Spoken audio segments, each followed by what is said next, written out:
لا إله إلا الله العظيم الحليم الذي خلق السماوات والأرض وجعل الظلمات والنور ثم الذين كفروا بربهم يعدلون ونشهد أن محمدًا عبده ورسوله المبعوث فينا بالهدى ودين الحق ليظهره على الأديان صلى الله عليه وعلى آله وصحابه وأتباعه أجمعين ليلا ونهارا في الطرفين فقد قال الله تعالى في كلامه المجيد وبرهانه التوحيد أعوذ بالله من الشيطان الرجيم بسم الله الرحمن الرحيم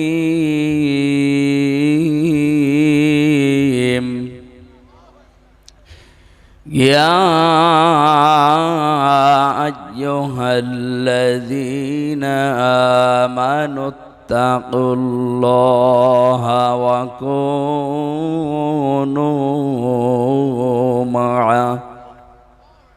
وكونوا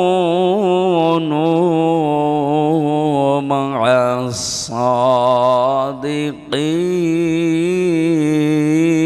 الصادقين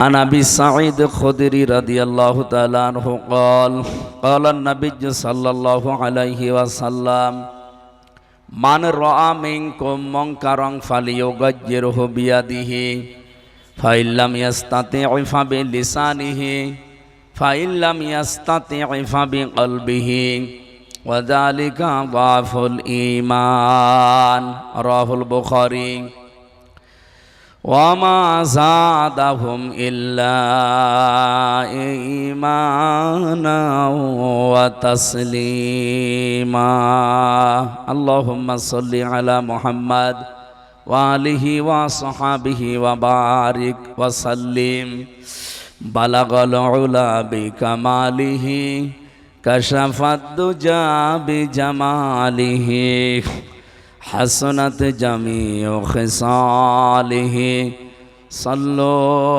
عليه وآله الحمد لله নওগাঁ জেলার মান্দা থানার অন্তর্গত বাংলাদেশ জামাতে ইসলামী ৯ নম্বর তেতুলিয়া ইউনিয়ন ৬ নম্বর ওয়ার্ডের উদ্যোগে এই লেখাটা পড়ার পরে যতদূর যাচ্ছি যারা রেকর্ড করছে কালকেই তারা ছেড়ে দেবে। সারা বাংলাদেশ সহ বিশ্বের মানুষকে আমরা জানাতে চাচ্ছি বাংলাদেশ জামাত ইসলামী এটা শুধু রাজধানীতে নেই, এটা শুধু বিভাগীয় শহরেই নেই, এটা শুধু জেলা শহরে না, উপজেলা শহরে না, থানা শহরে না, ইউনিয়ন শহরে না, এখন এটা ওয়ার্ড পর্যন্ত কমিটি গঠন অলরেডি আছে। সুতরাং যারা চিন্তা ভাবনায় আছেন যে এদেরকে মাইনাস করে দেশে বিভিন্ন কাজ করা যাবে, এই স্বপ্ন কিন্তু দুঃস্বপ্ন হয়ে যাবে। আপনি টের পাচ্ছেন কি বললাম? নওগাঁ জেলার মান্দা থানা, এটা মনে হয় রাজশাহী বিভাগ, হ্যাঁ, রাজশাহী বিভাগের নওগাঁ একটা জেলা। এই জেলায় কত গ্রাম আছে আপনি জানেন? স্যার বলছিলেন মনে হয় ৯৬টা ইউনিয়ন, ৯৯টা ইউনিয়নই আছে। তার ভেতরে একটা ইউনিয়ন তেতুলিয়া, এটা ৯ নম্বর তেতুলিয়া ইউনিয়নের ৬ নম্বর ওয়ার্ড। তাহলে এরকম ওয়ার্ড যদি ৯টা থাকে, প্রত্যেকটা ওয়ার্ডে কমিটি আছে এবং কমিটিতে গরু ছাগল আছে, বলেন এটা তো অন্য দলের মতো না। এ দলে থাকতে হলে পড়াশোনা করা লাগে, পরীক্ষা দেওয়া লাগে, সব দিকে ইমানের এবং চরিত্রের।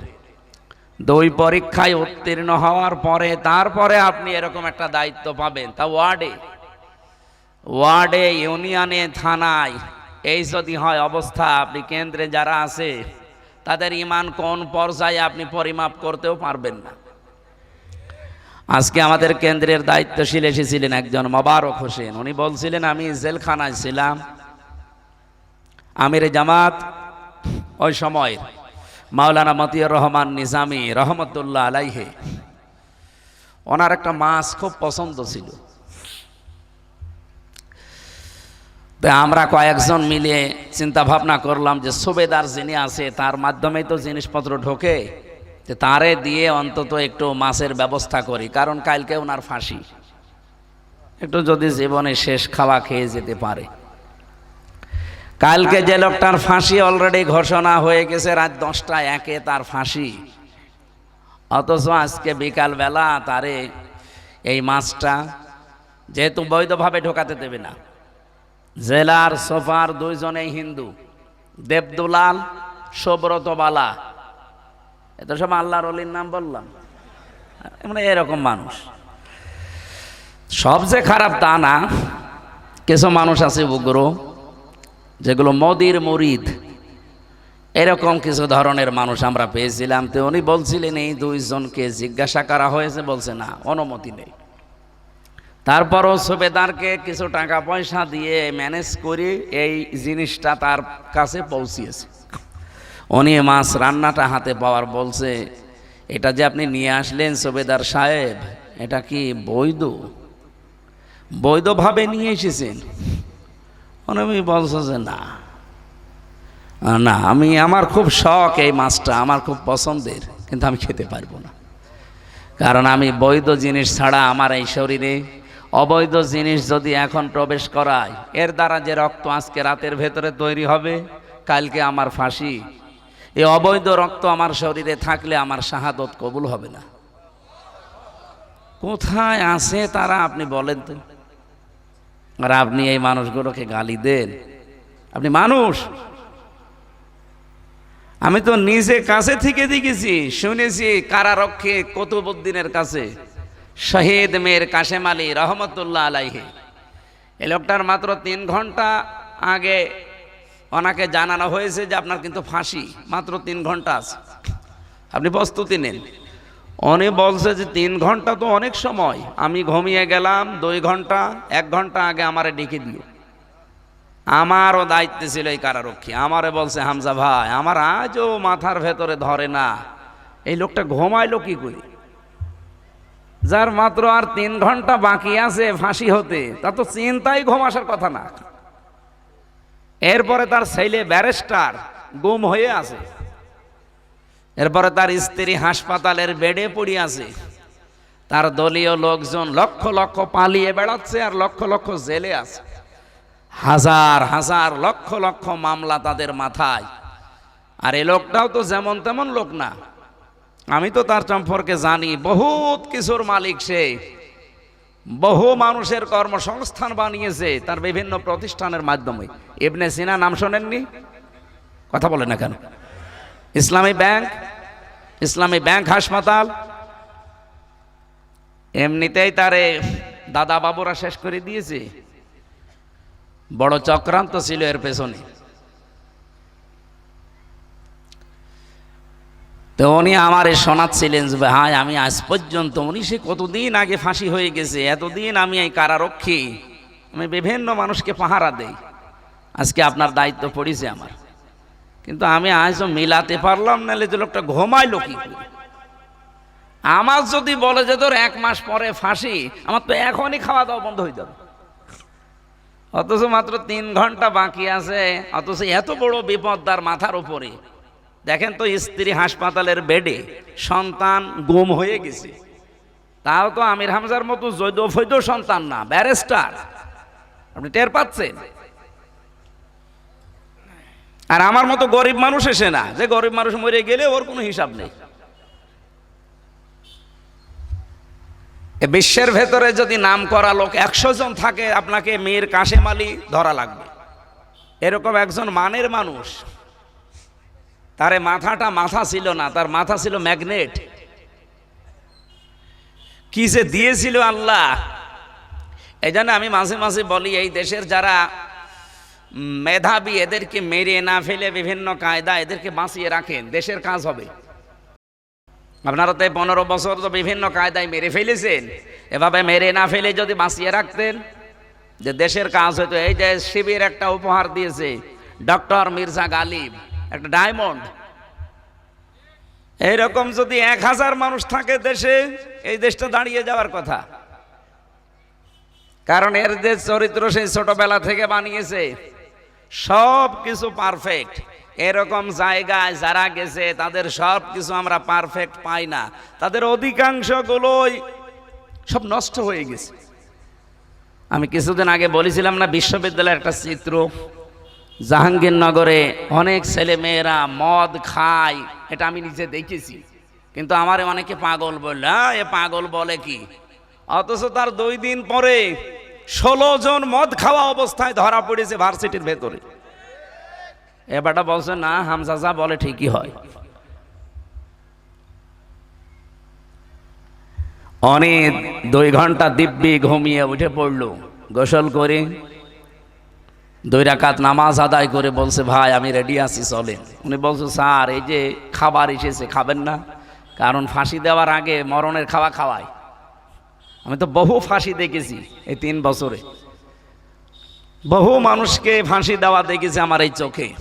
ওরা ফাঁসি দেওয়ার আগে মরণের খাওয়ানো খাওয়াবে, যা মনে চাবে তাই, মিষ্টি, দই, পলোয়া, একেবারে যা আছে সব সাজিয়ে দেবে, যে মরণের খাওয়া খান, এই ঘন্টা খানেক পরে আপনার ফাঁসি। ওনার সামনেও নিয়ে এসেছিল, উনি বলছে যে কারারক্ষী, পৃথিবীর খাবার দেখলে আমার কাছে কেমন যেন গন্ধ মনে হচ্ছে, আমি এগুলো খেতে চাই না, আমি অপেক্ষা করছি আমার মাবুদের দিদারের জন্যে। ঠিক একেবারে নতুন পোশাক আশাক পরে, চুল মুল যেগুলো ছিল আঁচড়িয়ে, মনে হচ্ছে যে শ্বশুর বাড়ি যাচ্ছে। আমার মনে হয় উনি কিছু দেখেছিলেন, নাই তো এভাবে তো যাওয়ার কথা না।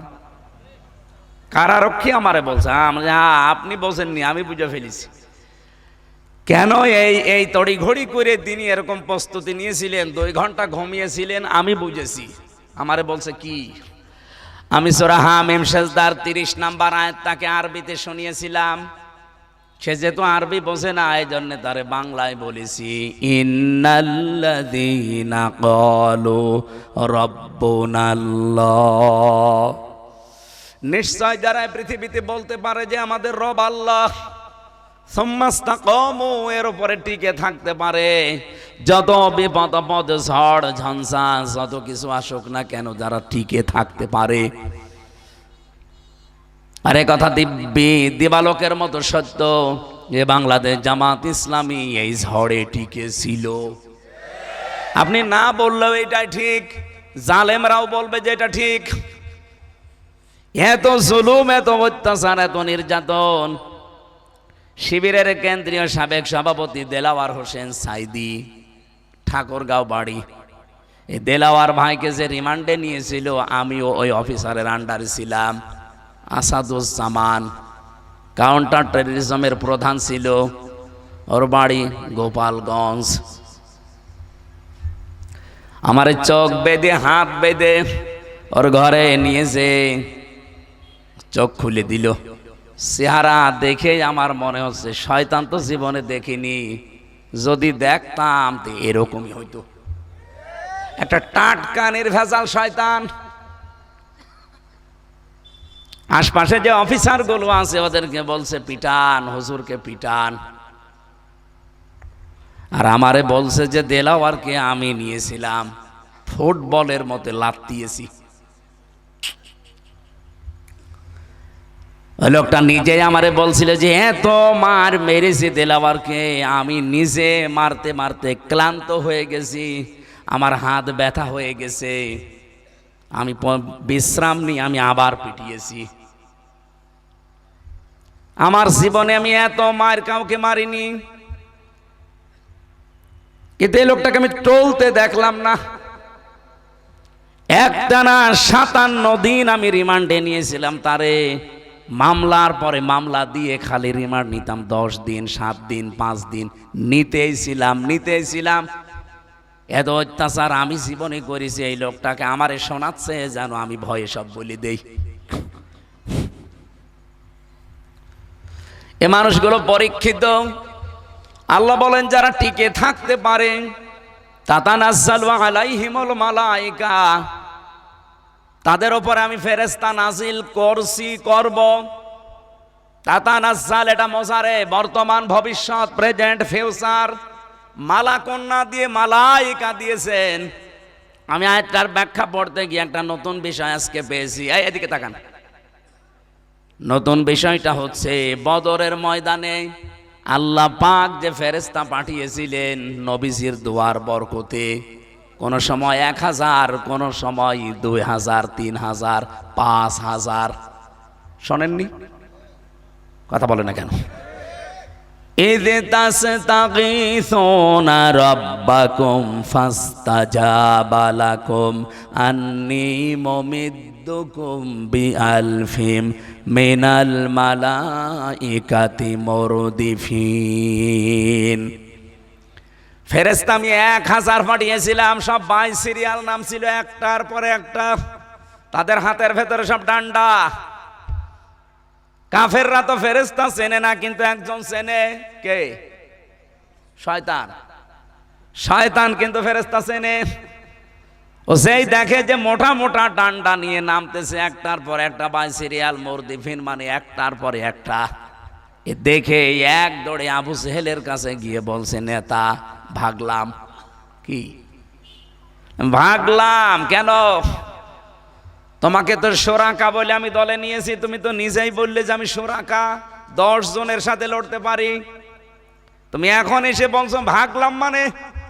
শয়তান এবার নিজের পরিচয় দিয়ে বলেছিল, আমারে চেনো না, আমি ইবলিস। কিসের সুরত ধরেছিলে? শোরাকার। ভাগছে কেন?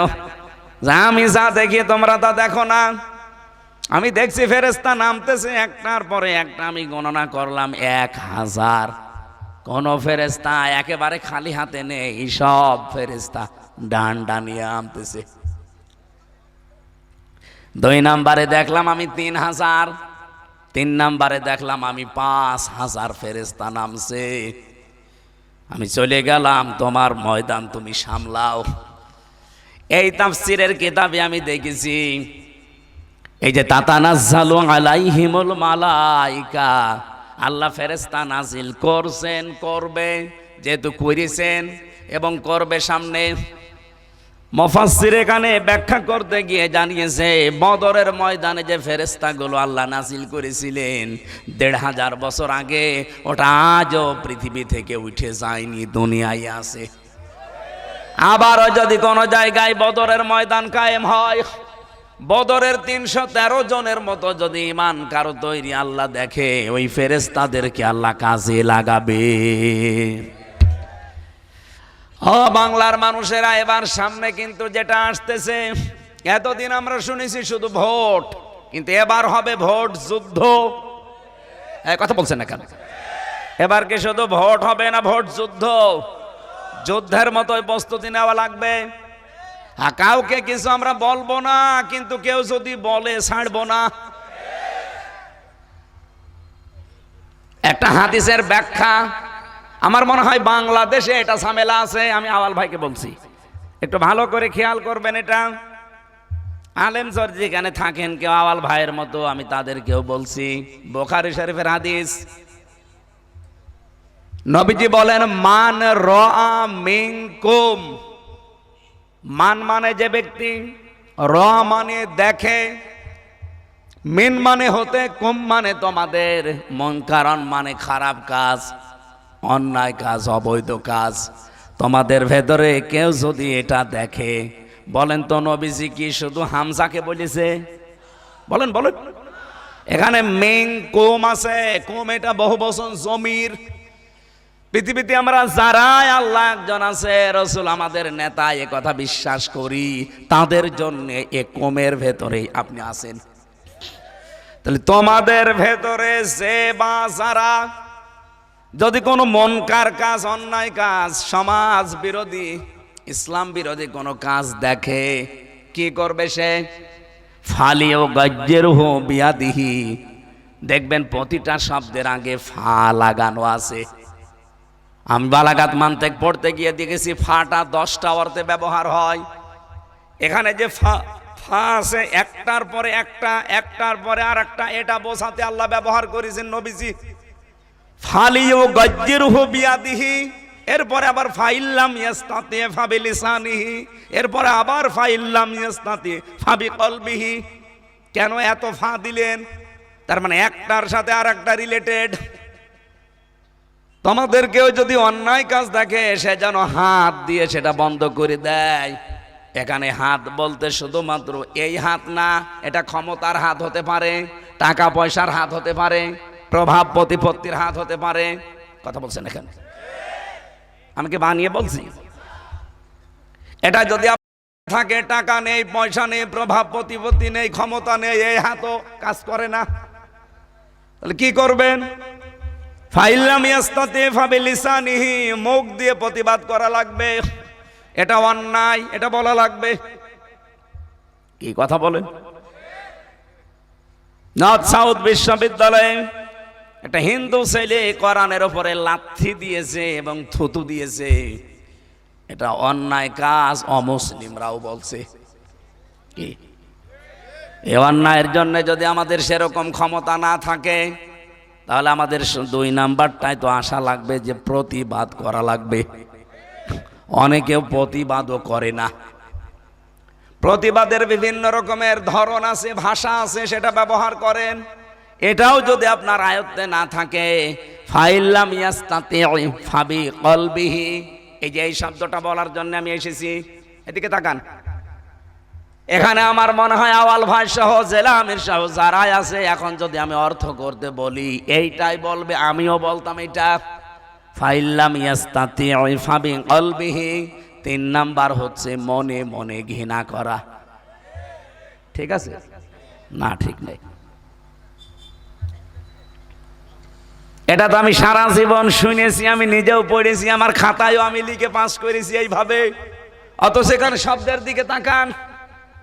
ফাইল্লাম ইয়াস্তাতি ফাবিকলবিহি, নবীজি এখানে দেননি কারাহা একরাহু, যে আপনি অপছন্দ করবেন, ঘৃণা করবেন না।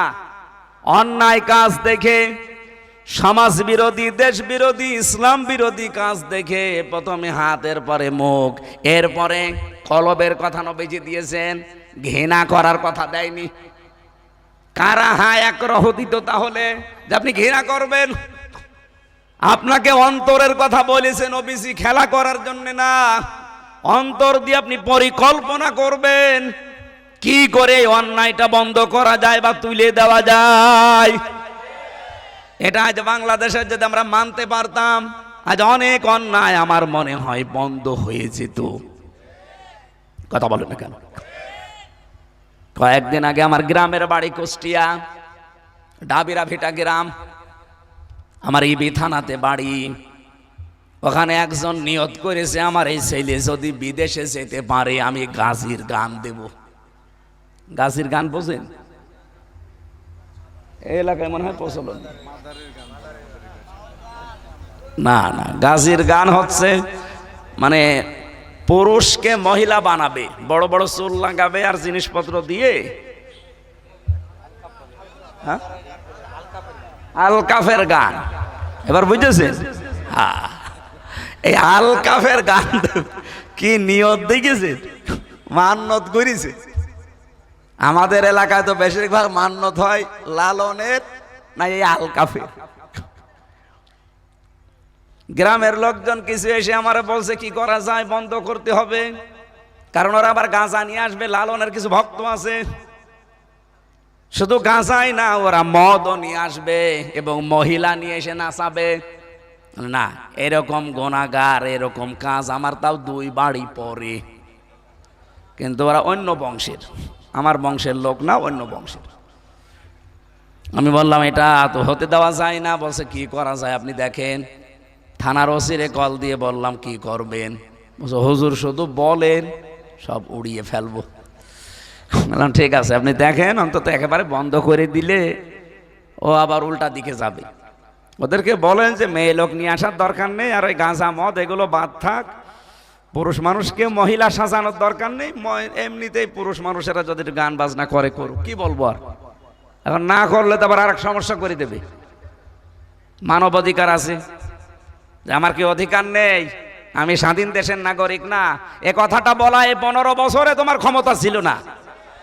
হ্যাঁ, কথা বলেন না কেন?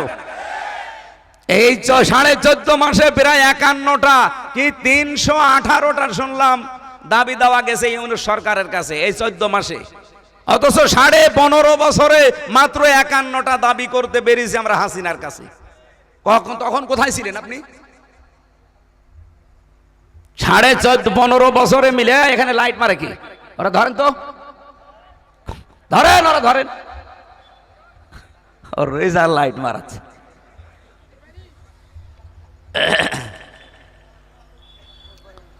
ওসি সাহেব এসে বলছে যায় না, এ গান হবে না, বন্ধ।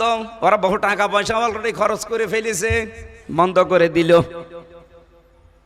এখন পরের দিন শুনলাম আর এক দল ওই পাড়াতে, ওনারা বলছে ওদের তো হতে দেয়নি, আমাদেরটা বাধা দিক। আমরা আল খেললা নাকি গান বললে, আল কাফের গান আমরা দেব।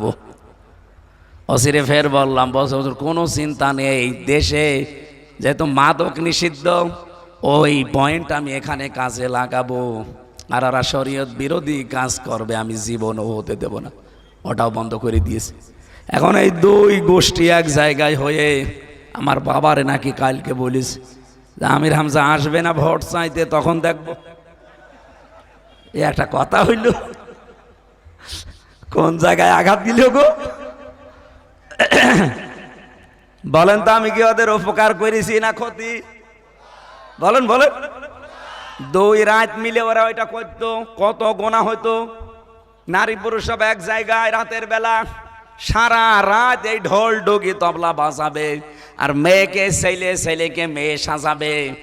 অথচ নবীজির হাদিস হচ্ছে, কোন পুরুষ যদি মহিলার বেশ ধরে, মহিলা যদি পুরুষের বেশ ধরে, যতক্ষণ থাকবে ওই বেশে আল্লাহর লানত বর্ষিত হতে থাকবে। তাদেরকে আমি বাঁচালাম, আর তারা করলো কি? আমি তো হাদিসের ওই ব্যাখ্যাটা মানতে গিয়েছিলাম। বলেন তো, এতদিন যা আমরা শুনতাম যে অন্যায় দেখলে ঘৃণা করবা মনে মনে, আমিও ঘৃণা করলে ওটা কি বন্ধ হইতো? বলেন বলেন। কি করা লেগেছে? পরিকল্পনা। বলেন বলেন। চেষ্টা করেছি, আমি পরিকল্পনা করেছি, আল্লাহ রহমত করে ওটা বন্ধ হয়ে গেছে। হাদিসের এই ব্যাখ্যাটা সারা বাংলাদেশে আমরা সবাই, ইমান যদি আপনি রাখতে চান, যালিকা আদাফুল ঈমান, এটা ইসমে তাফসিল, এর সর্বনিম্ন ঈমান এইটা, পরিকল্পনা। এইটাও যদি কেউ না করে, ওর ঈমান নেই। আজ বাংলাদেশে যদি এটা আমরা সবাই এই হাদিসটা মেনে চলতাম, ঈমানের থার্মোমিটার দিয়ে মাপ দিয়ে, এই দেশে নোয়াখালীতে কোরআনের ক্লাসে বাধা দিয়ে মাথা ফাটিয়ে দিতে পারতো না। কথা বলেন। ধিক্কার জানায় আপনাদেরকে। মসজিদের ভেতরে আপনাদের নেতার নাম নিয়ে আপনারা মিলাদ পড়েন, আমরা মানা করি না, নিষেধ করি না। কোরআনে কারিমের তালিম দিচ্ছিল ছেলেরা, আর সেখানে আপনি যে মাথা ফাটিয়ে দিলেন, কি জবাব দেবেন?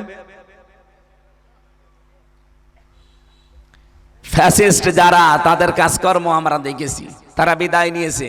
তাদের কাজ যদি আবার এখন কেউ আরম্ভ করে, তাদেরও বিদায় নেওয়া লাগবে। কে কথা বলেন না কেন? আমি নরম ভাষায় কথা বলি তো টের পাচ্ছেন না। বাংলাদেশ এবং আন্তর্জাতিক মহলের দিকে তাকান, কিছু টের পান আপনি? এই 1 মাসের ভেতরে প্রায় 43টা দেশের রাষ্ট্রদূত আমিরে জামাতের সাথে এসে লাইন দিয়ে দেখা করেছে। ওরা কি এমনি এমনি আসে? ওরা দাড়ি টুপি দেখলে এমনি ঘৃণা করে। কোন ঠেলায় পড়েছে, দেশের অবস্থা কোন দিকে যাচ্ছে, ডাকশো জাকশো রাকশো আর চাকশো দেখে এ পৃথিবীর মাথা ঘুরে গেছে।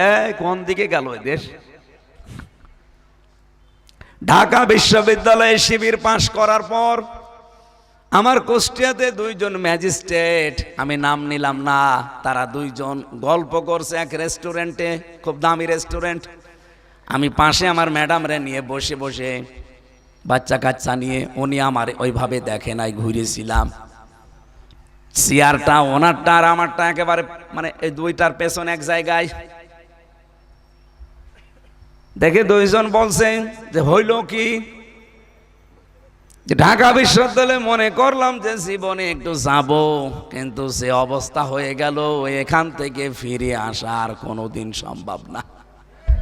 কারণ যাদের হাতে গেছে এই মানুষগুলোর যে চরিত্র, এদের যে সততা, এরা তো কিছু পেলে নিজেরা খাবে না, সব জনগণের জন্য ব্যয় করবে। সুতরাং জনগণ এখন বুঝে ফেলবে এদের কাছ থেকে এই দেশ আর কোনোদিন নেওয়া সম্ভব না।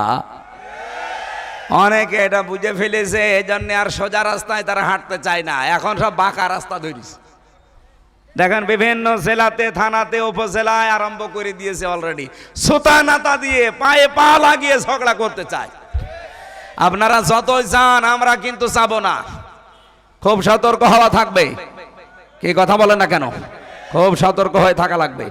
ফেরেশতা যেহেতু এখনো উঠে যায়নি, বদরের ওই ফেরেশতা 5000 এখনো পৃথিবীতে ঘুরছে, তারা আবার কাছে লাগাবে আল্লাহ আমার মনে হয় সামনে। যদি আমাদের বদরের মতো ঈমান এবং তাদের মতো অ্যাক্টিভিটিস আমরা দেখাতে পারি, এবার দেখাবো ইনশাআল্লাহ। ফেরেশতা দেখতে চান না? এক কথা বলেন। ফেরেশতা কি বলে? আল্লাহ তাখাফু ওয়ালা তাহজানু, কোনো ভয় নেই, কোনো চিন্তা নেই। ওয়াবশিরু বিল জান্নাহ, ওই জান্নাতের সুসংবাদ গ্রহণ করেন। আল্লাতী কুনতুম তুআদুন, যার ওয়াদা করেছে। কিসের ভয়, কিসের চিন্তা? ভয় হতে পারে যে আমি এখনই মরে যাব, চিন্তা হতে পারে যে আমার বউ হাসপাতালে কি হবে, আমার ছেলেটা গুম হয়ে আছে, না জানি কি করছে, বেঁচে আছে না মরে গেছে, আমার দলীয় লোকজন সব পালিয়ে বেড়ায় জেলখানায়, হাজার হাজার লক্ষ লক্ষ মামলা মাথায়, আমার এত প্রতিষ্ঠান কি হবে, এই চিন্তা। আল্লাহ বলেন কোনো চিন্তা নেই। ফেরেশতা ওর কানের কাছে গিয়ে বলে তোমার এই চিন্তা, এই ভয় আল্লাহ সব দূর করে দিয়েছে, আর সবগুলোর দায়িত্ব আল্লাহ নিজে নিয়ে নিয়েছে।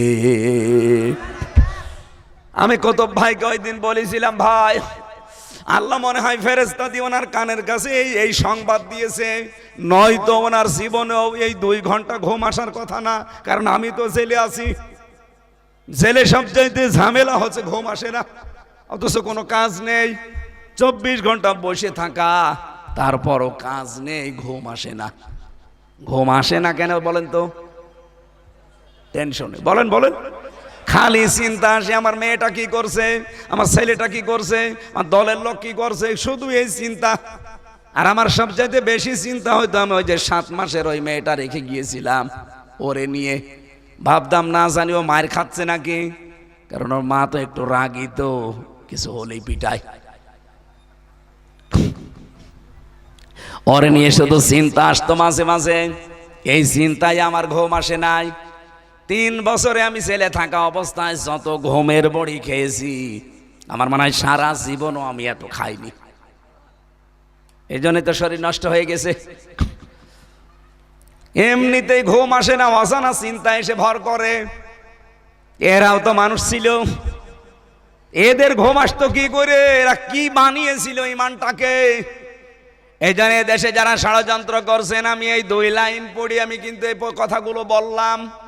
আপনাদের ষড়যন্ত্র সফল হবে না, স্বপ্ন দুঃস্বপ্নে পরিণত হবে, তখন টের পাবেন যা করেছিলাম সব ভুল। কথা বলেন না কেন?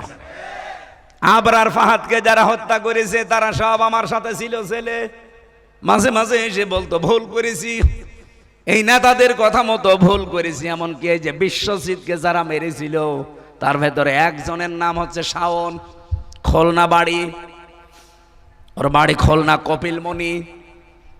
এক বাবার এক ছেলে, আমি কয়েকদিন আগে গিয়েছিলাম, ওর বাবা আর মা 2 জনে মাস্টার। একটা ছেলে কি কান্না হাওমাও করে কাঁদছিল যে আমাদের জীবনে মনে হয় আমার এই ছেলেকে আর দেখতে পারবো না, কারণ তার ফাঁসির আসামি সে। এখন সে যাবজ্জীবন হয়েছে, তার 30 বছর জেল খাটা লাগবে। 25 বছরে যদি জেলে যায়, 30 বছর জেল, 25 আর 30 55। অথচ মা বাবার বয়স প্রায় 60-65 হয়ে গেছে, তারা যে কোনো সময় চলে যেতে পারে। আর তো ছেলে মেয়ে নেই, একটাই। উনি আমাদের রাইটার ছিল, মাঝে মাঝে এসে বলতো হামজা ভাই ভুল করেছি, এখন দলীয় লোকজন আর খবর নেয় না, মা বাবাও এখন আমার আর খোঁজ নিতে চায় না। কতদিন নেবে? একে একদিন 2 দিন, 30 বছর। এই জন্য বিভিন্ন মানুষের ফাঁদে পড়ে যারা অশ্লীলতা করছেন, যারা বিশৃঙ্খলা করছেন, সন্ত্রাসী কর্মকাণ্ডে হাত দিয়েছেন, আপনাদের আমি খুব আপন ভাবি, আপনারাও মাসলুম। আশা করছি আপনারা থামবেন, নয়তো বিপদে যদি একবার পড়ে ওই লাল দালানে যান না, জীবনে কেউ খোঁজ নেবে না, যতই আপনজন হোক। আমি নিজে তো পরীক্ষিত, 3 বছর দেখলাম না। আপনাদের সাবধান করছি, ওখানে যারা গেছে বহু মানুষের আফসোস শুনেছি। এখন তারা বলে আবরার হত্যার, বিশ্বজিৎ হত্যার, এরপরে ওই যে নুসরাত ফারিহা, নুসরাত ওই যে কুমিল্লার না ফেনী নুসরাত, এসব মামলার আসামি আল্লাহ আমার সাথে দিয়েছিল। এসবগুলো আফসোস করতো না, ভুল করে ফেলেছি, বের হতেও পারে না, ভুল করে ফেলেছি, বের হতেও পারে না, ভুল করে ফেলেছি। পরিবারও এখন আর খবর না, কয়দিন টাকা পাঠানো যায়, টাকা আবার বাইরে থাকা লাগবে না। আশা করছি কারো উস্কানিতে পা দিয়ে নিজের জীবনটা অভাবে ধ্বংস করে দিয়েন না। ভোট আসবে, ভোট যাবে, ভোট আসবে, ভোট যাবে, আর আপনি যদি এবার চাপা পড়ে যান না, জীবনে ওই ভয় শেষ, আর উঠতে পারবেন না। কি কথা বলেন না কেন? আপনি জেলখানায় যে 7 দিন একটু থেকে দেখিয়েছেন কি অবস্থা, ওটা একটা আলাদা জগৎ। এই বাংলাদেশ জামাত ইসলামীর একটা ওয়ার্ডের উদ্যোগে, 6 নম্বর ওয়ার্ডের উদ্যোগে আজকে কোরআনের অনুষ্ঠান দিয়েছে তারা। আপনারা খুশি না বেজার? আরো জোরে বলেন। এটা সভাপতি আছে জনাব SM মোখলেসুর রহমান কামরুল ভাই, চেয়ারম্যান 9 নম্বর তেতুলিয়া ইউনিয়ন পরিষদ, সহ সভাপতি, অনেক মানুষের নাম দিয়েছেন। প্রধান অতিথি আমাদের এ জেলা বাংলাদেশ জামাত ইসলামীর শ্রদ্ধাভাজন জেলা আমির খন্দকার মোহাম্মদ আব্দুর রাকিব, বিশেষ অতিথিবৃন্দ, এমনকি উনি এই আসনে জামাত মনোনীত নমিনি। আপনারা জানেন তো? জানেন না? উনি পদপ্রার্থী না নমিনি?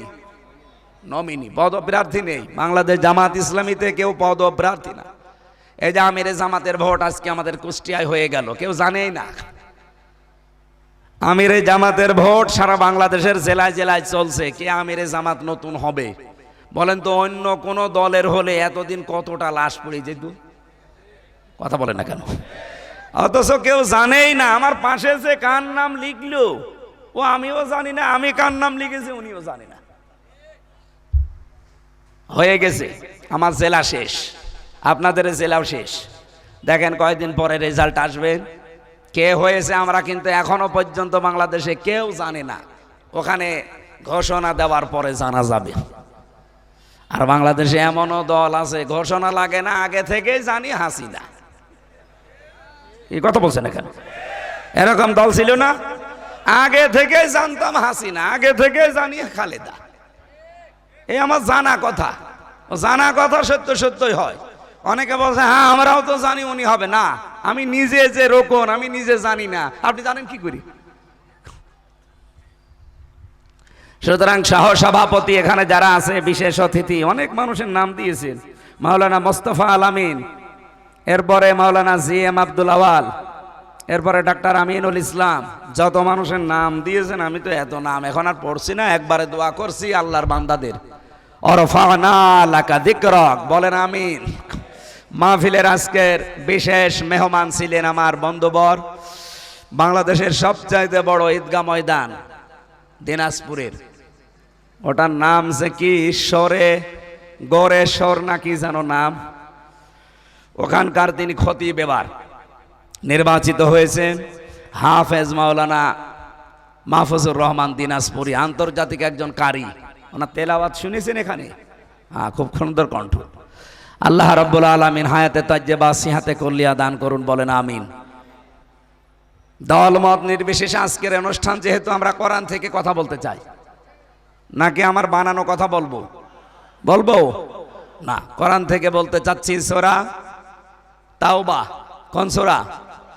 উসুলে তাফসীরের মূল কিছু নীতি আছে, আমরা ওই নীতির দিকে গেলে এখন ঘন্টার পরে ঘন্টা, 15টা নীতি আছে। কোন আয়াত থেকে তাফসীর করতে গেলে একটা নীতি হচ্ছে আগের আয়াত পরের আয়াতের সাথে সম্পর্ক কি এটা আগে আপনাকে জানা লাগবে। আর আমার শরীর কণ্ঠ যেহেতু আমার নিজের কন্ট্রোলে নেই, এগুলো কখন কি হয়ে যেতে পারে বলা যায় না, আমি তাড়াতাড়ি করছি।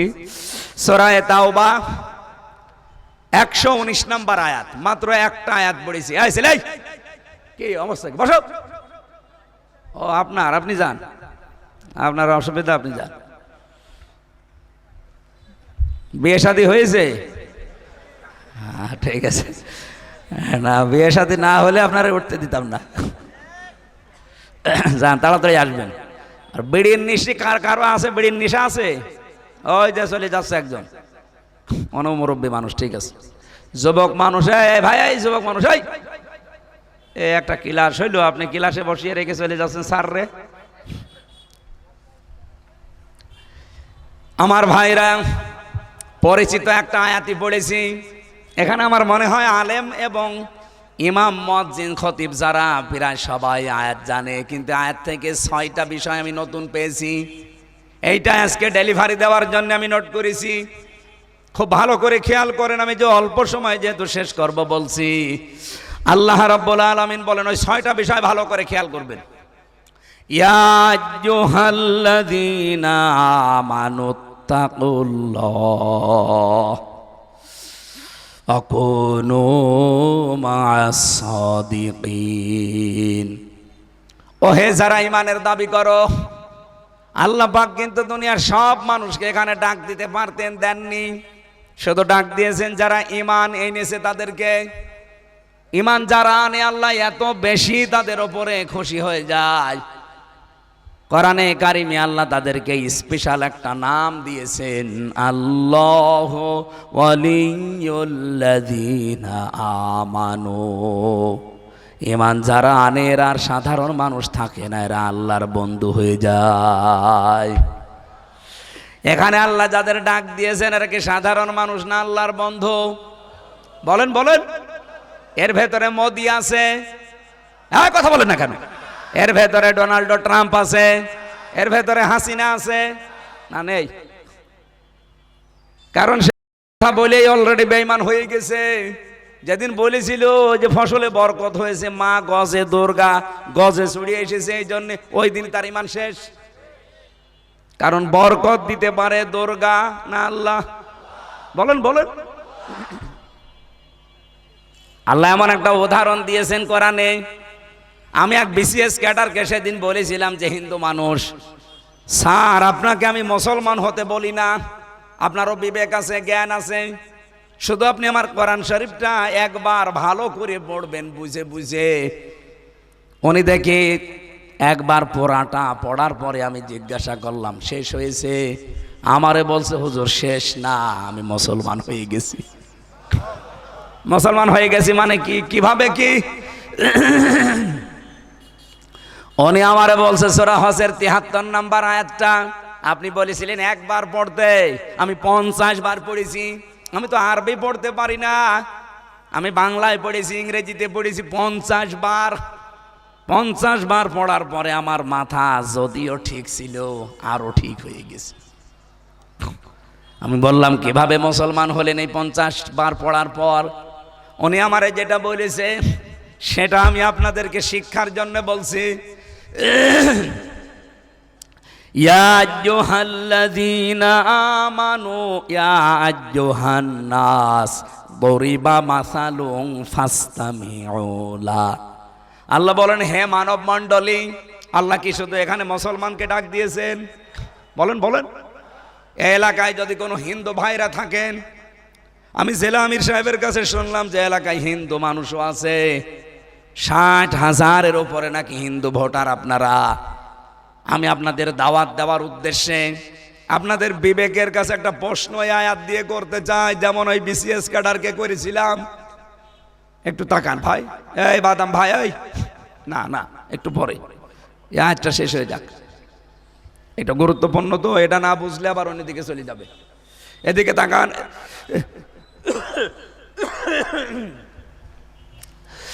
হে মানব মণ্ডলী, আল্লাহ বলেন আমি একটা দৃষ্টান্ত দিতে চাই, একটা উদাহরণ দিতে চাই, ভালো করে শুনবা। কে বলছেন? এই যে ভালো করে শ্রবণ করবা, এটাও কি আমি বানালাম?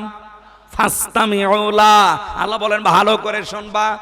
সামিয়া দিতে পারতেন, ফাস্তামিউ দিয়েছেন, খালি অক্ষর বৃদ্ধি করা। যেই শব্দে অক্ষর যত বৃদ্ধি হবে তার গুরুত্ব তত বাড়বে। এজন্য ওয়াইজা কুরিয়াল কুরআনু ফাস্তামিউ লাহু ওয়ানসিতু, এখানে সামিয়া নিয়ে দিয়ে ফাস্তামিউ দিয়েছেন, যে শুধু শুনলে হবে না, মনোযোগ সহকারে শোনা লাগবে। এজন্য আল্লাহ উদাহরণ দিচ্ছেন, এটা মনোযোগ সহকারে শ্রবণ করো, আর এখান থেকে কি দিতে চাই সেটা শিক্ষা নাও। কি সেটা? ইন্নাল্লাযীনা তাদউনা মিন দুনিল্লাহ, নিশ্চয় যারা আল্লাহ বাদে অন্য কাউকে ডাকে, ইবাদত করে, পূজা করে, লা ইয়াখলুকু যুবাবা, ইয়াখলুকু দিলেও আমি অর্থ করতে পারতাম, আল্লাহ লাই দিলেন কেন? মজারের আগে যদি লান আসে বাংলা অর্থ দাঁড়ায় জীবনেও হবে না। রব্বুল আলামিন বলেন কখনো পারছে না, পারবে না একটা মাছি বানাতে। ওয়ালা বিজতামাউলা, যদি তারা সবাই একত্রিত হয়, ওয়াইয়াসলুবহুমুয যুবাবু শাইআল্লা ইস্তানকিযুহু মিন, এমনকি তাদের দেবতার সামনে থেকে, যদি মূর্তির সামনে থেকে মাছি বা মশা ছিনিয়ে নিয়ে যায়, কেড়ে নিয়ে যায় তাদের খাবারগুলো, সেগুলো আটকাতেও পারে না। দাউফাত তালিব ওয়াল মাতলুব, কত দুর্বল যারা ডাকে এবং যাদেরকে ডাকা হয়। উনি আমারে বলছে, আমি এটা বারবার পড়ছিলাম, দাউফাত তালিব ওয়াল মাতলুব, কতই না দুর্বল যারা ডাকে, যাদেরকে ডাকা হয়। তাই তো তার 8টা 10টা হাত, বাঁশ দিয়ে, কাঠ দিয়ে, খড়ি দিয়ে, খড় দিয়ে, কোটা দিয়ে, চনকাম করে, মাটি দিয়ে লেপে দেয়, এরপরে রং চং করে বিউটিফাই করি। 8টা 10টা হাত দিয়ে রাখি, 2টা পা দিয়ে রাখি। আমার তো 2 হাত 2 পা, আমি তো দাঁড়াতে পারি, ধরতে পারি, কিছু নিয়ে গেলে ছিনিয়ে নিতে পারি। অথচ তার 8টা 10টা 12টা করে হাত দেওয়া, পেছনে 2টা পা দেওয়া, কিছু তো নিতে পারেই না, 2 পা দিয়ে দাঁড়াতেও পারে না, পেছনে জায়গা মতো বাঁশ না দিলে। আপনি দেখেছেন? আপনি দেখেছেন নাকি আন্দাজে বললেন? আমি তো নিজে দেখেছি। সেদিন সিরাজগঞ্জ আমার মাহফিল ছিল, মাওলানা রফিকুল ইসলাম খান ওনার এলাকাতে। ওখানে পূজার গেট আর মাহফিলের গেট একেবারে পাশাপাশি। বৃষ্টি হচ্ছিল, আমার বলছে হুজুর পেছন দিয়ে যাওয়া লাগবে, সামনে কাদা। পেছন দিয়ে যাওয়ার সময় দেখি সামনে যাদের 8-10টা হাত 2টা পা, কেউ দাঁড়িয়ে নেই, সব বাঁশ দেওয়া। তাও একেবারে ওই জায়গায় বাঁশ দিয়ে খাড়া করে রেখে দিয়েছে। ওই দিন ওই এলাকায় যেহেতু হিন্দু বেশি, দাওয়াত দিয়েছিলাম, ভাইরা বিবেকটা একটু কাজে লাগাবেন। কোন কারণে এই মাটির তৈরি জিনিসের সামনে মাথা নত করবেন? আপনি মাথা নত করলে মাটির মালিকের কাছে করবেন। ক্যাডার সাহেব আমারে বলছিল, আমি তো মুসলমান হয়ে গেছি অলরেডি, আপনি আমারে এখন জিজ্ঞাসা করেন? এই আয়াতটা আমাকে বারবার ধাক্কা দিয়েছে যে কি করছিস, তোর কি বিবেক নেই? তুই শিক্ষিত মানুষ। যদিও আমার বউ এখনো হয়নি, আমি চেষ্টায় আছি তারেও নিয়ে আসার। আল্লাহ বাদে অন্য কারো উপরে কেউ যদি বিশ্বাস করে, তার ঈমান থাকার কথা। আরো জোরে বলেন। বরকত দিল আল্লাহ। আর আপনি বললেন মা দুর্গা গজে চড়ে এসেছিল, এই জন্য ফসলে বরকত হয়েছে। আপনার ঈমান থাকার কথা না, যদি ঈমান নতুন করে না আনেন। আর আপনি এমন এক জায়গায় গিয়ে পড়ে আছেন, ওখানে থাকলে আরো ঈমানদার বেঈমান হয়ে যায়। দাদার কাছে কথা বলছেন না কেন? ওখানে ঈমানদার গেলেও বেঈমান হয়, কারণ দাদা হাজার হাজার মসজিদ ভেঙেছে। এই জন্য এই আয়াতের ভেতরে আল্লাহ মোদিকে ডাক দেয়নি, ট্রাম্পকে ডাক দেয়নি, নেতানিয়াহুর মতো শয়তানকে আল্লাহ ডাক দেয়নি। আল্লাহ ডাক দিয়েছেন শুধুমাত্র ঈমানদার যারা, তাদেরকে। কথা বোঝেন না? বোঝেননি? আল্লাহ ঈমানদারকে ডাক দিলেন এই জায়গায়। এটা তাওবার আয়াত। সূরা তাওবাটা মদিনায় অবতীর্ণ, মক্কায় নাজিল হয়েছে 92টা সূরা, আর মদিনায় নাজিল হয়েছে 22টা। কেউ কেউ বলেছে মক্কায় 86টা আর মদিনায় 28টা। দুইটা মতই আছে, আমি দুইটাই বলে দিলাম। যদি 92টা ধরেন আপনি মক্কায়, আপনি কোন আয়াতের ভেতরে পাবেন না ইয়া আইয়ুহাল্লাযীনা আমানু। 92টা সূরার কোন জায়গায় আপনি পাবেন না। কেন? ওই সময় কি মক্কায় নবীজি ছিলেন না? এ কথা বলছেন না কেন? নবীজির মতো মানুষ মক্কায় আছে, আবু বকরের মতো মানুষ মক্কায় আছে, ওমরের মতো মানুষ মক্কায় আছে, সব জান্নাতের গ্যারান্টি প্রাপ্ত মানুষ, এত বড় বড় ইমানদার। কিন্তু আল্লাহ ইমানদার বলে ডাক দেননি কাউকে। যেখানে মক্কা সূরা দেখবেন ইয়া আইয়ুহাল ইনসান বা ইয়া আইয়ুহান নাস। এই মানুষগুলো যখন মদিনায় গেল, মদিনার রাষ্ট্র ক্ষমতা হাতে পেল, আমার আল্লাহ পাক তখন ডাক দিয়েছেন ইয়া আইয়ুহাল্লাযীনা আমানু। 89 জায়গায় আছে এই 22টা সূরার ভেতরে। আপনি চিন্তা করতে পারেন যে এতগুলো সূরা একটা একটা করে নাযিল করে দিল, 92টা সূরার একটাতে ইয়া আইয়ুহাল্লাযীনা আমানু বললেন না। তাহলে এখানে কি আল্লাহর দৃষ্টিতে ইমানদারি ছিল না? এই মানুষগুলোই মদিনায় যাবার পরে কি এমন পেল যে ইয়া আইয়ুহাল্লাযীনা আমানু বলা লাগবে? পেয়েছিল রাষ্ট্র ক্ষমতা। কথা বলে না কেন? তার মানে ইসলাম রাষ্ট্রীয় ক্ষমতায় না গেলে ওই দেশে পরিপূর্ণভাবে ইসলাম মানা যায় না। তার বাস্তব প্রমাণ আফগানিস্তান। এই কথা বলা লাগবে। দেখেন ওখানে 100% ইসলামের আইন চলে। এ ধরনের পৃথিবীর কাউকে তোয়াক্কা করে না তারা। ভারত পর্যন্ত কাঁপে। আমাদের দেশে যতদিন পর্যন্ত ইসলাম কায়েম না হবে, এই 54 বছরে যারা শুধু খেদমতে দিনে আছেন আর মনে করেন আমি ইমানদার, না, আপনি আল্লাহর দৃষ্টিতে এখনো পরিপূর্ণ ইমানদার হতে পারেননি। পরিপূর্ণ ইমানদার হওয়া যাবে তখন যখন এই রাষ্ট্রে ইসলাম কায়েম হবে। নেন, খেদমত করবেন, করেন, দেখি আপনার কত বড় ঈমান আছে, আমি তাহলে মিলাবো। সুতরাং ঈমান যদি এই দেশে আমরা পরিপূর্ণ আল্লাহর কাছে হতে চাই, রাষ্ট্রীয়ভাবে ইসলামকে নিয়ে যাওয়া লাগবে। তাহলে আফগানিস্তানের মতো 100% ইসলাম মানা যাবে।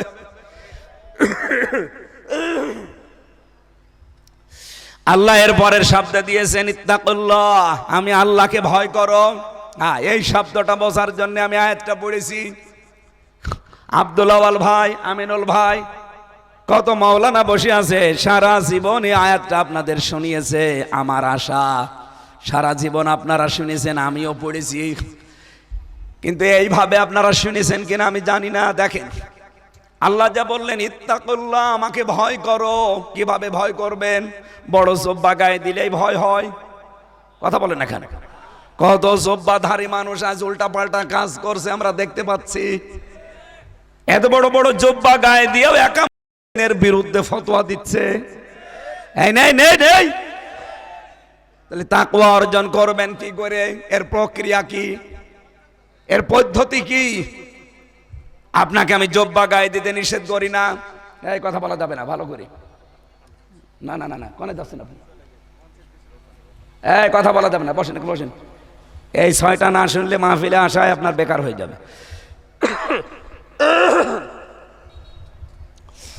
নওগাঁবাসী খুব খেয়াল, একেবারে অ্যাটেনশন এদিকে। আল্লাহ পাক বলেন কিভাবে প্রক্রিয়া দিলাম আমি, এই 6টা প্রক্রিয়ায় তাকওয়া অর্জন করা যায়। আমি যে বললাম যে তাকওয়া অর্জন করো, আমাকে ভয় করো, কিভাবে করবা? আমরা তো সারা জীবন বিভিন্ন দরবারে গেলে আমাদেরকে তাকওয়া শিখায় যে এইভাবে 2 বেলা জিকির করলেই তুই ভয় পেয়ে যাবি না। আল্লাহর তাকওয়া কি করে অর্জন করা যায়? প্রক্রিয়া 6টা। কয়টা বলেন বলেন, মোবাইলে তুলে নেবেন। 1 নম্বরে আপনি যদি আল্লাহর ভয় ভেতরে আনতে চান, তাকওয়া অবলম্বন করে বুজুর্গ বান্দা হতে চান, পরহেজগার হতে চান, যেটা মুত্তাকি বলি আমরা, যদি তাকওয়া অর্জন করে মানুষ মুত্তাকি হতে চায়, 1 নম্বরে তাকে হকের অনুসন্ধানকারী হওয়া লাগবে। কিসের হক অনুসন্ধান করবেন আপনি? আমার কথার অর্থ না বুঝলে আমি আবার রিপিট করব। আপনাকে হকের অনুসন্ধানকারী হওয়া লাগবে। আপনি কি হক খোঁজেন? হক অনুসন্ধান করেন আপনি? আমাদের জাতির পিতা ইব্রাহিম আলাইহিস সালাম এটা করেছিলেন। ফালাম্মা জান্না আলাইহিল লাইলু রাকাউকাবা। রব্বুল আলামিন বলেন, আমার নবী ইব্রাহিম কিন্তু ধারণা করেছিল রাতের বেলা তারকা দেখে যে এটা আমার রব হবে। ক্বালা হাযা রব্বি। প্রথমে তারকা দেখেছে, এরপরে চাঁদ দেখেছে, এরপরে সূর্য দেখেছে।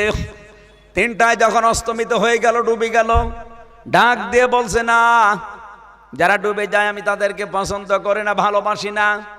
সর্বশেষ উনি আমার আল্লাহর দিকে ঘোষণা দিয়েছিলেন, ইন্নী ওয়াজ্জাহাতু ওয়াজহিয়া লিল্লাযী ফাতারাস সামাওয়াতি ওয়াল আরদা হানিফা।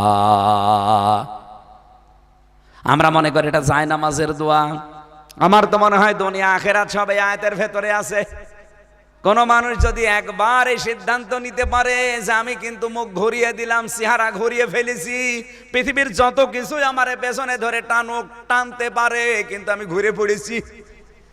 আমার বাবা টানতে পারে, আমার পুরাতন দল টানতে পারে, কিন্তু আমি ঘুরে পড়েছি। আসমান আর জমিন যিনি বানিয়েছেন, আমি তার দিকে একনিষ্ঠভাবে ঘুরে পড়লাম। ওমা আনা মিনাল মুশরিকিন, আমি কিন্তু আর মুশরিক না। সুবহানাল্লাহ বলতে পারেন না? ইব্রাহিম আলাইহিস সালাম তিনি হক অনুসন্ধান করে খোঁজ করে পেয়েছিলেন, আর আমাদের চোখে আঙ্গুল দিয়ে হক দেখিয়ে দিলে অনেকে মানতে চায় না। এক কথা বলছেন না কেন? জাতির পিতা ইব্রাহিম আলাইহিস সালাম হক অনুসন্ধান করে খুঁজে পেয়েছিলেন, আর আমাদেরকে চোখে আঙ্গুল দিয়ে দেখিয়ে দেওয়া হয় যে এটা হক, এটা বাতিল, এরপরও আপনি মানতে চান না, আর আপনি তাকওয়া অবলম্বন করবেন, মুত্তাকি হবেন আপনি। 2 নম্বরে হক যদি আপনি পেয়ে যান, তাহলে হক গ্রহণ করা লাগবে, কবুল করা লাগবে। এই বাংলাদেশে এই পার্সেন্টেজ এখন দিন দিন বাড়তেছে। হক যেভাবেই হোক প্রকাশ হবে। মানুষ যখনই পেয়ে যাচ্ছে, পেছনের টান সব ভুলে যাচ্ছে। আমার পাশের জেলা চুয়াডাঙ্গায় সেদিন 400 মানুষ একবারে এসে হাতে হাত দিয়ে বলছে যে আমরা আর মানুষের তৈরি করা আইনের পেছনে নেই, আমরা আল্লাহর দ্বীন এ দেশে কায়েম করতে চাই। 400 মানুষ একবারে জামাত ইসলামীতে যোগ দিয়েছে। সেদিন আমার কাছে এসেছিল 18 জন। আমারে বলছে, হুজুর আমাদেরকে মুসলমান বানান। মুসলমান বানাবো মানে কালেমা পড়ানো লাগবে? বলছে না, ওই মুসলমান না, কালেমা জানি, কিন্তু এতদিন মানুষের তৈরি করা আইনের পেছনে স্লোগান দিতাম। আজ 20 বছর এই কাজ করেছি, কিন্তু এখন আর না বুঝে ফেলেছি। এখন আমি এই পৃথিবীতে হক যেহেতু পেয়ে গেছি, অনুসন্ধান করে আমি এখন গ্রহণ করেছি, এই হক পথে আসতে চাই। আর আমার মনে হচ্ছে ডাকশো, জাকশো, রাকশো আর চাকশোর পরে এখন দলে দলে পালে পালে মানুষ এই দেশে ইসলামে আসা আরম্ভ করেছে। আপনি টের পাচ্ছেন না, কারণ আপনি তো দেশে যান না। আমার তো 630টা থানায় যাওয়া লাগে, আমি দেখতেছি সারা দেশে ঝড় উঠে পড়েছে।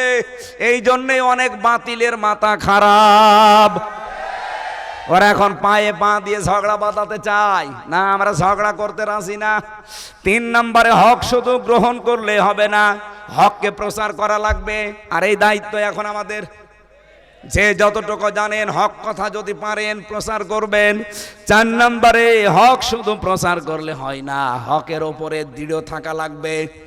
সেই সময় কিন্তু সামনে আসবে। কথা বলেন না কেন? আপনি যদি হকের ওপরে টিকে থাকতে পারেন, জীবন চলে গেলে আপনি শহীদ, আর বেঁচে থাকলে আপনি গাজী। আমাদের জীবন তো এইটা, আমরা বেঁচে থাকলে গাজী যতদিন আছি, মরে গেলে আমরা শহীদ। আমাদের সাধারণ মরণ আমরা চাই? বলেন বলেন।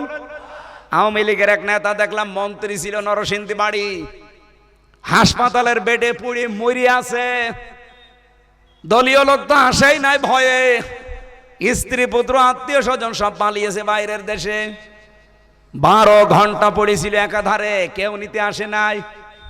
এরকম কুকুরের মতো, শ্রীগালের মতো মরণ আমরা চাই না, আমরা চাই শহীদের মরণ। এবার এই জজবা নিয়ে টিকে থাকতে পারলে দেশে ইসলাম সংসদে চলে যাবে ইনশাআল্লাহ। 5 নম্বরে হক কায়েম করার জন্য সর্বাত্মক চেষ্টা করা লাগবে। 6 নম্বরে হক যদি কায়েম হয়ে যায় এই দেশে, তাহলে এটা যেন টিকে থাকে, তাকে সাহায্য করা লাগবে। তাহলে তাকওয়া অবলম্বনের প্রক্রিয়া কয়টা? আমরা কি এই প্রক্রিয়ায় আছি? বলেন বলেন, না নেই। আমরা মনে করি আমার মতো একটা জব্বা গায়ে দিলে, লম্বা দাড়ি, মাথায় একটা বিশাল পাগড়ি নিয়ে, হাতে তসবিহ নিলে আমি বিশাল বুজুর্গ হয়ে গেছি। আপনি বুজুর্গ না, আপনি বেজিরগু। কি কথা বলেন? কোন মা সাদিকিন, আর সত্যবাদীদের সাথে থাকবা। সত্যবাদী কারা? আমরা মনে করি যারা সত্য কথা বলে এরাই সত্যবাদী। না, সত্যকে সত্য জানার পরে দুনিয়া একদিকে, সেই লোক একদিকে। সত্যকে সত্য জানার পরে যারা অকুণ্ঠ চিত্রে, দ্বিধাহীন চিত্তে মেনে নিতে পারে, এই লোকটা হচ্ছে সাদিকিন। আমি আশা করব যে আপনারা বুঝে ফেলেছেন আয়াতটা। যার তার সাথে থাকা যাবে না। সাদিকিন যারা, সত্যবাদী আসলে কারা? সত্যকে জানার পরেও যারা সত্যের সাথে থাকতে চায় না, বাতিলের সাথে আতাত করে, জোট করে সিট পাওয়ার জন্য পাগল হয়ে যায়, এদেরকে সত্যবাদী বলা যায় না। এগুলো দুনিয়াদার। যদি এখনই উপর থেকে ঘোষণা আসে যে তোদের একটা সিটও দেব না, আমার মনে হয় কালকেই দল পাল্টাবে। আমি তো জানি, জেলে থেকে ওদেরকে দেখেছি। কালকে যদি ঘোষণা দেওয়া হয় যে রুমিন ফারহানাকে ওখানে দেওয়া হইলো, তোমার দেওয়া হইলো না, ও কালকেই পোল্টি মারবে। আর আমাদের উপরে দোষ চাপিয়ে দেয়, হ্যাঁ তোমরাও তো দুনিয়াদার। তোমাদের নেতারা, কে বলেছে নেতারা দুনিয়াদার? দেখলেন না, দুইজনের নাম বললাম। কালকে ফাঁসি, আজকে হারাম খাবার খেতে রাজি না। সে একজন মন্ত্রী। এর চাইতে ভালো মানুষ দুনিয়ায় পেতে হলে আপনার বাংলাদেশে আর হবে না, ফেরেশতা নিয়ে আসা লাগবে। জান, আপনারা ফেরেশতা নিয়ে আসে। মহিলারা যারা এসেছেন, যদি নেককার হতে চান, শুধু নামাজ পড়ে রোজা রেখে আর কালো বোরকা পরে নেককার হয়ে যাবেন না। ইদা নাজারা ইলাইহা সাররাতুহু, যখন আপনার স্বামী বাইরে থেকে এসে আপনার দিকে তাকাবে, স্বামীকে আনন্দ দেবেন। এইটা আজ পরিবারে নেই। এই জন্য হাজারো পুরুষ মানুষ পরকীয়া প্রেম করে। জোরে বলুন। এই যে এখন পেপার পত্রিকায়, ইন্টারনেটে ভেসে আসতেছে, দেখছেন না, এক একজনের 9টা বউ। কারো 9টা, কারো 4টা, কারো 2টা আছে। কেন এগুলো বিয়ে করবে? হযরতে ফাতেমা রাদিয়াল্লাহু তাআলা আনহার সামনে হযরতে আলী একবার এই বিয়ের কথা পড়ছিলেন। এই যে ফানকিহু মা তাবা লাকুম মিনান নিসা মাসনা ওয়া সুলাসা ওয়া রুবা, আয়াতটা পড়ছিলেন। হঠাৎ করে হযরতে ফাতেমাতুজ জোহরা ঘরের ভেতরে আয়াত পড়তে পড়তে তিনি স্বর নিচু করে দিলেন, মনে মনে পড়ছেন। হযরতে আলী মিসকি হাসলেন, ডাক দিয়ে বলে, ফাতেমা ভালোই তো পড়ছিলে, হঠাৎ করে আয়াত আওয়াজ কমিয়ে দিলে কেন? আমি বুঝতে পেরেছি আয়াতের অর্থ কি, আমি তো জানি। তুমি যে কেন ওই আয়াত মনে মনে পড়ো, তুমি তো একাই আমার 4 স্ত্রীর মতো। সুবহানাল্লাহ বলতে পারেন না? তা আপনারা ফাতেমার মতো হতে পারেন না? স্বামী অন্য জায়গায় লাইন করবে, পরকীয়া প্রেম করবে, মানে আপনি কি করেন? কি আপনি কি করেন? কয়েকদিন আগে আমি গিয়েছিলাম টেকনাফে, উখিয়া, রোহিঙ্গাদের দেখার জন্য গেলাম ভেতরে। পুলিশ আমার সাথে ছিল। আমারে বলছে, হুজুর এরা এসেছিল মাত্র 11 লাখ, অথচ এই কয় বছরে এখন ওরা 25 লাখ। আল্লাহর নামে জন্ম দিয়ে যাচ্ছে। কোথায় 11 লাখ আর কোথায় 25 লাখ? তাও কয় বছর?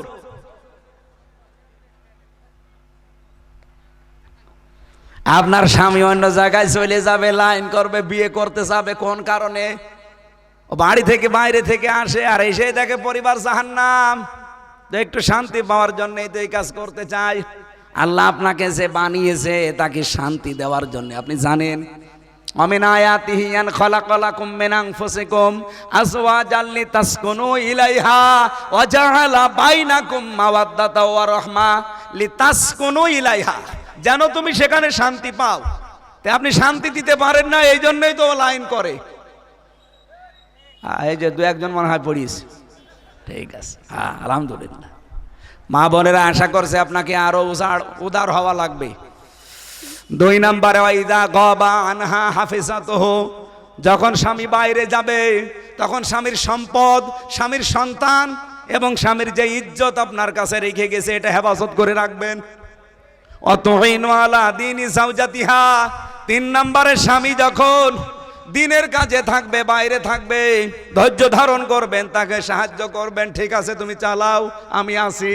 এরকম বউ তো ঘরে ঘরে না।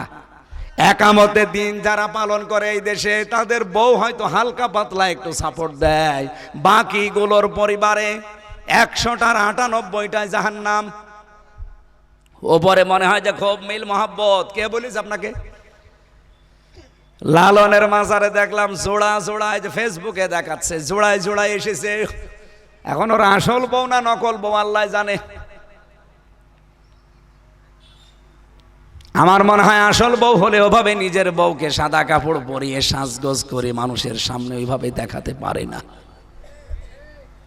একটা পুরুষের গায়রত থাকার কথা। সাহাবায়ে কেরামকে আমরা হাদিস পড়েছি, তারা নিজেদের স্ত্রীর নাম পর্যন্ত বলতে চাইতেন না, আর আমরা এখন স্ত্রীকে আরো সুন্দর করে প্রদর্শন করে মানুষকে দেখাই। বলুন। আর আপনি আমার কাছে দোয়া চান, হুজুর দোয়া করেন ছেলে মেয়ে যেন একটু আল্লাহওয়ালা হয়, এমনি হবে? মেয়ে লোকের পেট ভালো হওয়া লাগবে না? স্বামীকে সাহায্য করবেন, ও যদি দিনের কাজে থাকে, ইসলামের কাজে থাকে, মানবতার কাজে থাকে, পেছন থেকে সাপোর্ট দেবেন। ও কাজ করে যা পাবে আপনি সাপোর্ট দিয়ে তাই পাবেন। 4 নম্বরের স্বামী যেটা পছন্দ করে ওটা যদি জায়েজ হয়, আপনাকে ওইটা পছন্দ করা লাগবে। আমি স্বামী, আমি সব স্বামীর দায়িত্ব নিয়ে বলতে পারি, বাংলাদেশে প্রত্যেকটা স্বামী চাই আমি খেয়ে থাকি না খেয়ে থাকি, আমার মা বাবা আমার সাথে থাকবে। কথা বলেন না কেন? কিন্তু 100টার 98টা বউ এটা সহ্যও করে না, চায়ও না। এই জন্য বাধ্য হয়ে সন্তানরা আমরা হয় আলাদা করে দেই, নাই বৃদ্ধাশ্রমে দিয়ে দেই, অথবা অন্য ভাইয়ের আন্ডারে দিয়ে দেই। এরকম পরিবার দেশে নেই? এই 5টা ছেলে 5টা মেয়ে 10টা ভাই বোনকে মা এক পেটে রাখতে পেরেছিল, অথচ এই মায়ের একটা পেটের খাবার এই 10 ভাই বোন পারে না, খালি পালা পালা পালা পালা করে খাওয়ায়। এরকম নাফরমান মানুষ আমরা নেই? এটা হওয়ার পেছনে কারণ আমাদের স্ত্রীরা আর শাশুড়িরা ওখান থেকে খালি বারবার টিপস দেয়, আর এখান থেকে শুধু গোলমাল পাকায়। আল্লাহ আমাদের বউগুলো তুমি খাদিজাতুল কুবরার মতো বানিয়ে দাও। আরো জোরে বলেন। দাম্পত্য জীবনে কলহ 100 জনের মানে 99 জনের পরিবারে চলছে। সে কি আলেম বলেন, পীর সাহেব বলেন, হুজুর বলেন আর খেজুর বলেন। আমি জেলখানায় থাকাকালীন এই বইটা লিখেছিলাম, পারিবারিক জীবনের যে দাম্পত্য কলহ এবং কি করে সমাধান করবেন, এটা শুধু মেয়ে লোকদের জন্য। মাকে, মেয়েকে, বউকে, বোনকে একে দেবেন, বলবেন পড়ো পুরাটা, 128 পৃষ্ঠা। এখানে আছে কিনা জানি না, ওই যে গাড়িতে আছে, যাওয়ার সময় নিয়ে যান, কাজে লাগবে। আর একটা লিখেছিলাম শুধু পুরুষদের জন্য, পুরুষের কি করণীয় আছে দাম্পত্য জীবনে, এটা। আর এটা মেয়েদের জন্য, আপনারা পারলে একটু নিয়েছেন। আমার সকালবেলা থেকে আবার নির্বাচনী কাজ, সকাল 6টা থেকে আবার আরম্ভ একেবারে সন্ধ্যা 6টা পর্যন্ত, 12 ঘন্টা একাধারে। আল্লাহুম্মা আমিন। লা হাওলা ওয়ালা কুওয়াতা ইল্লা বিল্লাহিল আলিয়্যিল আযীম। সুবহানাল্লাহি ওয়াল হামদুলিল্লাহি ওয়ালা ইলাহা ইল্লাল্লাহু আল্লাহু আকবার। রব্বুল আলামিন, বড় আশা নিয়ে হাত তুলেছি, যা শুনলাম আমাদের জীবনে মেনে চলার তৌফিক দাও। তাকওয়া যেন আমরা অবলম্বন করার যে প্রক্রিয়া শুনলাম, মুত্তাকি হওয়ার জন্য এই 6টা পদ্ধতি অবলম্বন করার সুযোগ আমাদেরকে আল্লাহ তুমি দান করো। রব্বুল আলামিন যে আয়োজন করেছে এলাকাবাসী, বিশেষ করে বাংলাদেশ জামাত ইসলামী 6 নম্বর ওয়ার্ড 9 নম্বর তেতুলিয়া ইউনিয়ন মান্দা থানার নওগাঁ জেলার রাজশাহী বিভাগের এই মানুষগুলোকে কবুল করে নাও। মা বোনদেরকে তুমি ফাতেমার মতো, খাদিজার মতো বানিয়ে দাও। বড় আশা, তোমার কালাম দিয়ে দেশটা চলছে, এটা দেখতে চাই। আগামীর বাংলাদেশ তুমি কোরআনের হাতে তুলে দাও। আমরা যারা রোগী আছি, আমাদের রোগ শোক তুমি শেফায়ে কামেলা আজেলা বানাও।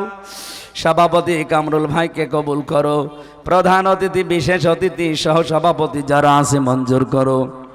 যতটুকুই শুনেছি এতটুকুই মেনে চলার সুযোগ দাও।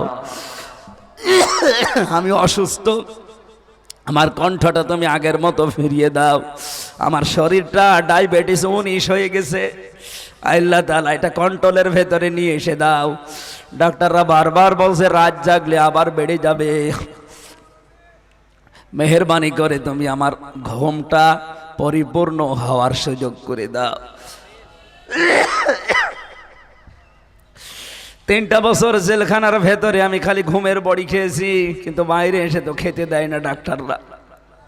ঘুম তো তোমার হাতে আল্লাহ, তুমি আমাকে মেহেরবানি করে এই নিয়ামতটা দান করো, আমার শরীরটাকে তুমি আগের অবস্থায় ফিরিয়ে দাও।